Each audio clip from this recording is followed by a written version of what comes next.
बांग्लादेश में आरक्षण का जिन्न जब बोतल से बाहर आया तो भारी तबाही लेकर आया और उसने अवामी लीग की सरकार को ले लिया।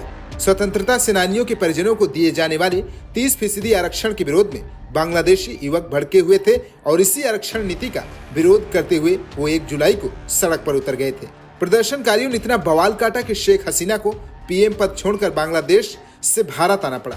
बांग्लादेश में मोहम्मद यूनुस ने जैसे ही कमान संभाला वैसे ही हिंदुओं पर अत्याचार होने लगा, लेकिन अब मोहम्मद यूनुस भारत से पंगा ले रहे हैं। जानकारी के लिए बता दें कि दुर्गा पूजा के शुरू होने से कुछ दिन पहले ही बांग्लादेश ने एक ऐसा फैसला लिया जिसका असर भारत पर पड़ने वाला है। दरअसल बांग्लादेश सरकार ने हिल्सा मछली के निर्यात पर बैन लगा दिया है। अब दुर्गा पूजा से कुछ दिन पहले आए इस फैसले का बंगाली लोगों पर खासा असर पड़ेगा। इस फैसले के बाद बंगाल में हिल्सा यानी बांग्लादेशी इलिश के दाम काफी चढ़ गए हैं और अब मछली को खरीदने के लिए ज्यादा जेब ढीली करनी पड़ेगी। बांग्लादेश सरकार ने इस फैसले पर सफाई देते हुए कहा कि स्थानीय लोगों के लिए हिल्सा की पर्याप्त आपूर्ति सुनिश्चित करने के लिए फैसला लिया गया है।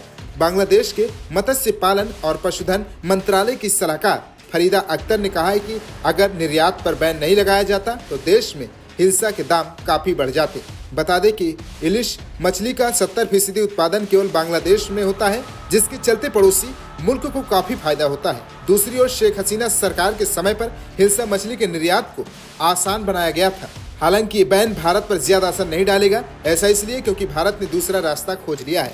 बांग्लादेश से आने वाली हिल्सा अब म्यांमार के रास्ते भारत आ रही है, लेकिन अब इसके लिए ग्राहकों को ज्यादा पैसा खर्च करना होगा। कुछ महीने पहले 1 किलो हिल्सा की कीमत 1800 रुपए थी, जो अब 2400 तक पहुंच गई है। बांग्लादेश में जब से मोहम्मद यूनुस के हाथ में कमान आई है, तब से कहीं न कहीं भारत के खिलाफ फैसले लिए जा रहे हैं, मगर जब तक बांग्लादेश की प्रधानमंत्री शेख हसीना थी तब तक भारत के साथ अच्छे संबंध थे।